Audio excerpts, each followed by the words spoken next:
Have you been wondering how to market your virtual assistant business? Maybe you've seen other virtual assistants find clients super quickly and you were wondering, what am I doing wrong? Well, in this video, I'm going to be sharing with you my top secret hack for finding clients. This is the exact same secret that I use to sell out my services within 30 days and how I built a six-figure agency within 90 days. And at the very end of this video, I'm going to be sharing with you my 60-minute free training all about marketing. So if you want access to that, make sure you stay until the end.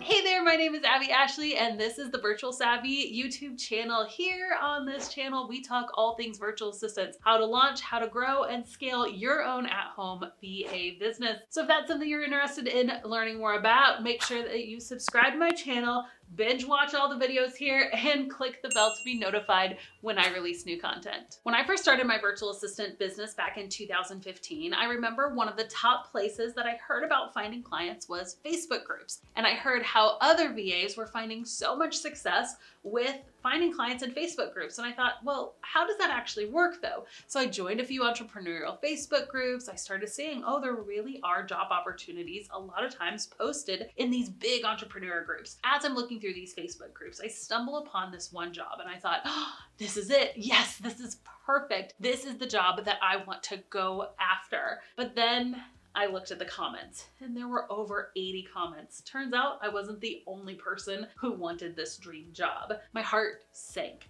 I thought, how in the world am I gonna stand out as a brand new VA amongst all these other people?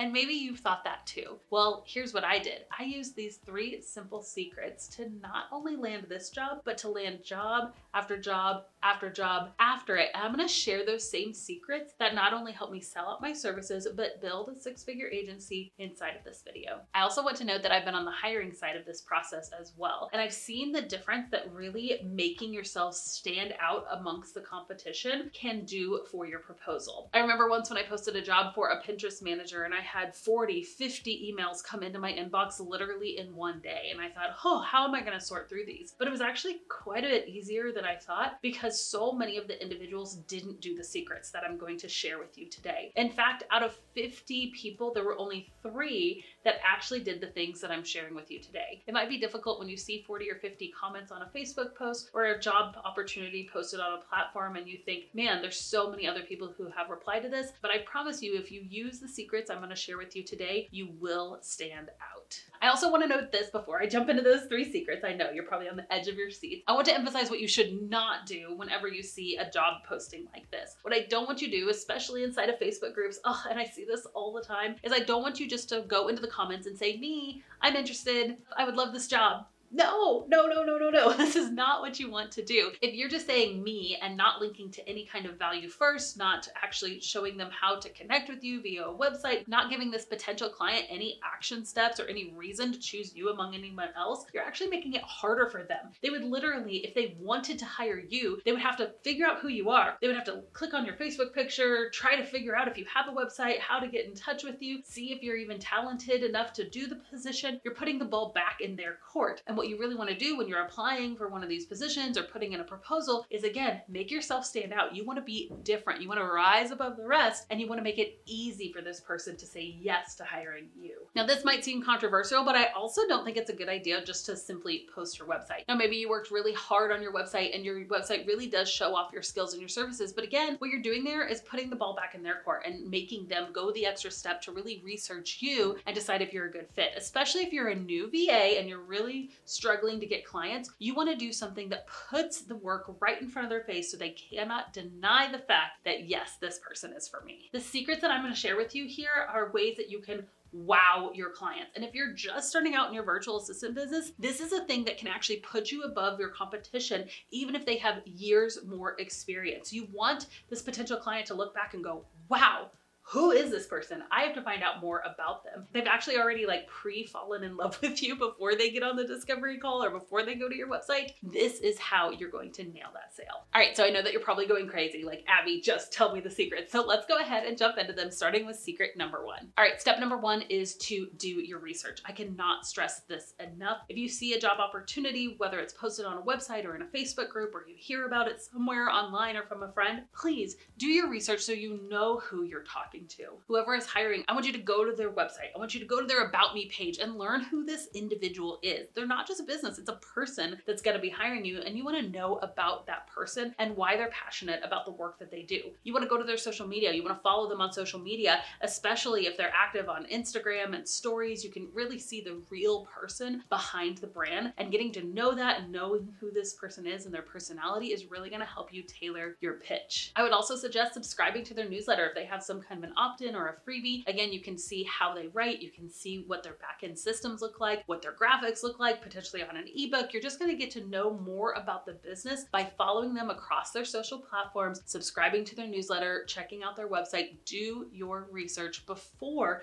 you ever start pitching. Yes, this step may take you 20 or 30 minutes to complete, but if this is your very first client, it's worth the extra work. I would rather you do this really intense work for 1 or 2 potential clients a day than randomly reach out to 10 with no real response because you didn't take the time to research them. Now that my business has grown and expanded and we have multiple team members and we're hiring all the time, people reach out to me all the time wanting to be hired. And I can't tell you how many people start the email with, "Hello, Ashley.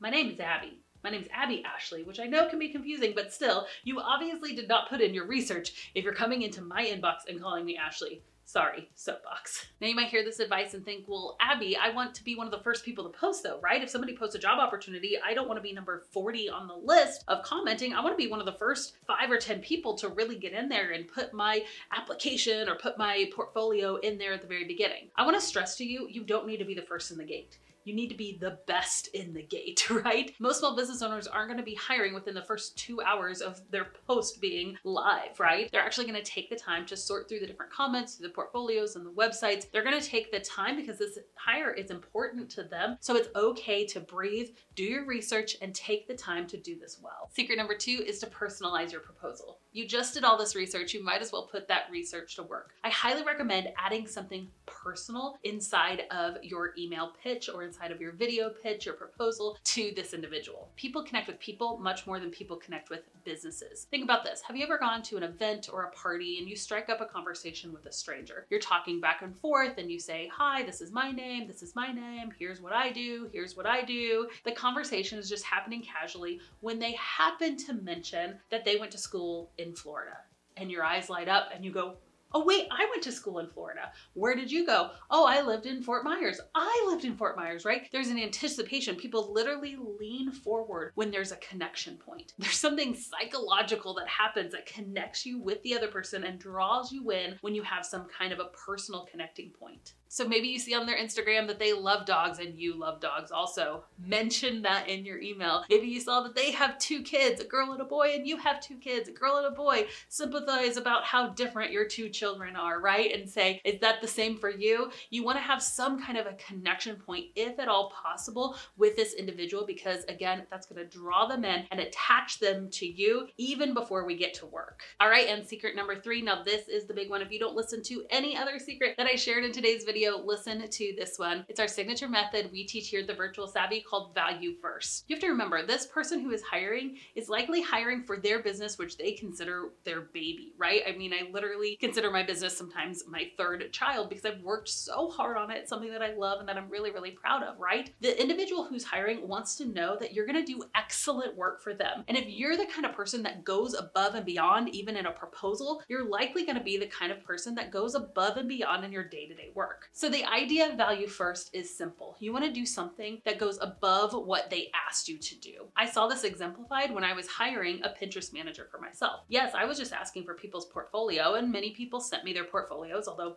Some didn't even send a portfolio, even though I asked for one. So people would send a portfolio, but out of the 40 or 50 people that applied to my job, only 3 people did anything that went above and beyond. One individual actually created 5 social media images for me, Pinterest images that they had created that were personalized to my brand. Now, I didn't ask for those images, right? But this is something that they did that went above and beyond. And out of 50 applicants, this was one of the people that I said, I have to get on a call with this person. You don't have to be the first in the gate. You just have to be the best in the gate. So what could you do to make yourself stand out? That's what we call value first. It could be proactively creating social media images. It could be that you shoot a Loom video, Loom, loom.com. We're obsessed over here at the Virtual Savvy with Loom. Maybe you shoot a Loom on-screen video going through their site and talking about, here's what I love about your site and here's what I would tweak. Maybe you're going to be answering customer service emails, and so you write 3 example questions that you're assuming that they get asked in their business and how you would respond to those answers. Now, this individual may or may not ever actually use what you provided for them. It's just the simple act that you took the time and effort to go above and beyond and show them that you're the type of person that goes the extra mile. That's what's going to make you stand out. That is value first. One of the biggest fears that new virtual assistants have is that I'm not skilled enough. I don't have as much experience as other VAs. I've been on the hiring side many, many times, and I will tell you this, the person that goes above and beyond, who shows value first, I tend to hire over the person with a bigger resume or a longer skill set. For me, it's so much more about culture than skill, and many other individuals, at least people that you probably want to work with, really value that culture fit over the skill fit as well. So if they see, man, we connect on a personal basis, this is the kind of person that goes above and beyond, even though they don't have quite all of these skills that I'm asking for, I just love this person. That's what you're going for here. And that's how you can win proposals even if you are the least experienced person applying for the job. Now you might be thinking, now Abby, this sounds an awful lot like you are asking me to work for free. Don't you tell us not to work for free? That's correct. I actually cringe when people tell me that they're working for somebody for $0. It just, I hate it. You should be paid for the work that you do. But I'm not talking about signing an agreement or having an ongoing relationship with someone that you're just giving them free work over and over. I'm talking about a one-time event, a one-time project that they didn't even ask for, that you're going above and beyond so that you can land this paying client that's going to pay you over and over and over and over, right? I'll say this as well. You don't always have to do value first, especially once your business grows to a point where you're getting referrals. Most virtual assistants who have been in business for 5 or 10 years, if you ask them what the #1 source of marketing is for them, they'll just say referrals. You do great work for your clients and they're going to refer you to other people, and your business can start to grow in that organic method. However, when you're first starting out, you don't have a long list of referrals, and what you do have is time. And if you're going to be using 1 or 2 hours a week or 1 or 2 hours a day to market, again, I would much rather you do high value first posts for 1 or 2 individuals a day or 1 or 2 individuals a week than trying to shoot out 100, hey, me, I'm available, here's my website. Just isn't going to be as effective. All right, I've shared with you my 3 secrets. I want to know in the comments what stood out to you the most. Is this different? Is this new information? I would love to hear what you think of my 3 secrets. Go ahead and let me know in the comments. And then lastly, I did say that I was going to disclose the link to my secret marketing training. This is a free 60-minute training where I dive into all the ways that I marketed my business. What I've shared with you is just one of the ways. I have many more secrets inside of this free training, so you can go to thevirtualsavvy.com/BBO to check it out. All right, Savvies, that's all I have for you today. You know how we like to end these videos. Let's beatbox it out.